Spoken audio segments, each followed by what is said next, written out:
What's up, everybody, and welcome to Classic Video Review. Sorry, I was trying to put down my movie for today. I'm that guy who brings you a movie review every single day from one of these VHS tapes. I do have a few rules. I have to own it. Number 2, it has to be an official release, no bootlegs, fan-mades, or recording of TV. And then number 3, I have to have the either slipcover or clamshell, because you don't want to see just a blank tape. And I do this every single day. I don't do any edits or cuts or changes. So today's movie, Evolution. So this is from the guy who made apparently Ghostbusters and Road Trip. It's kind of, so this movie, you have your scientists, and all of a sudden this asteroid hits the ground on Earth out in the middle of the desert. Unbeknownst to them, though, there's caverns where it hits that spread out throughout this whole area, leads into the city and the sewer lines and all this stuff. But anyways, in this site is organisms first.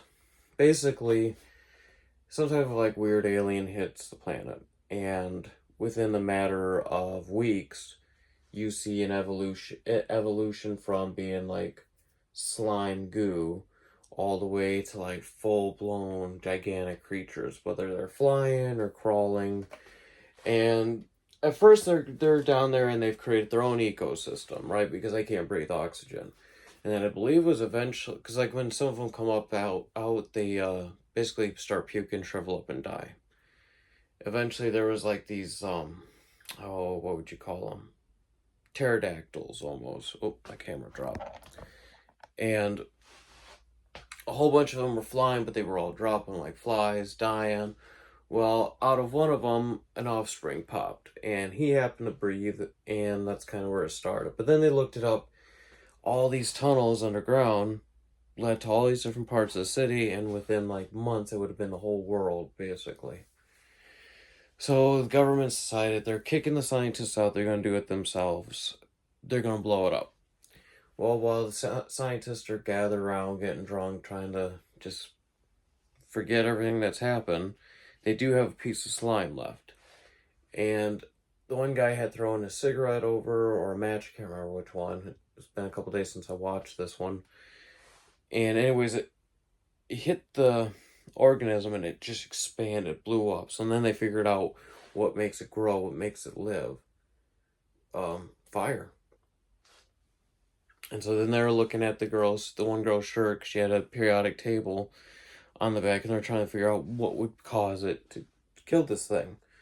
And they figured out what they needed to do. Unfortunately, the government shot off some stuff, and it just became enormous, erupted, all that.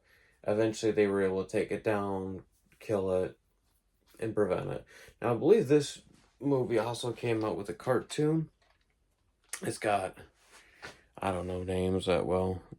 Julianne Moore, Seann William Scott, Orlando Jones, and David something. The guy from X-Files. She's been in a lot of things. I haven't really seen him in much since this time frame. And then you got Stifler. Show you guys the back here. Mine's pretty beat though. But it worked. Actually, it worked perfect. I had no issues with this tape.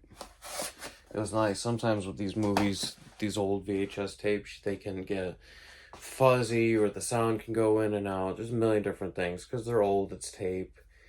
It's bound to happen. I think even now with DVDs, they're saying they're starting to like flake and fall apart and not work right. So who knows?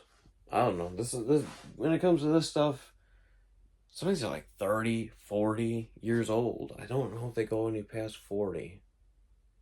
I'm not sure when the first VHS came out. That's something I'll look up for tomorrow's video.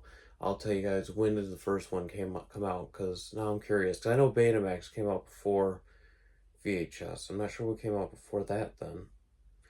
But DreamWorks Pictures. So I think like what, Tubi probably find it, Netflix or Amazon. What do I give it out of 5 stars?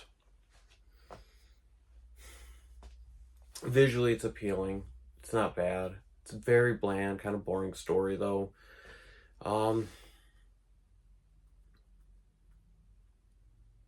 2.6. It's watchable. If you've never seen it, check it out. It might be for you. You might enjoy it more than I did. But yeah, I'm going to go with 2.6. But anyways, guys, thanks for watching, and I'll see you again tomorrow. Goodbye.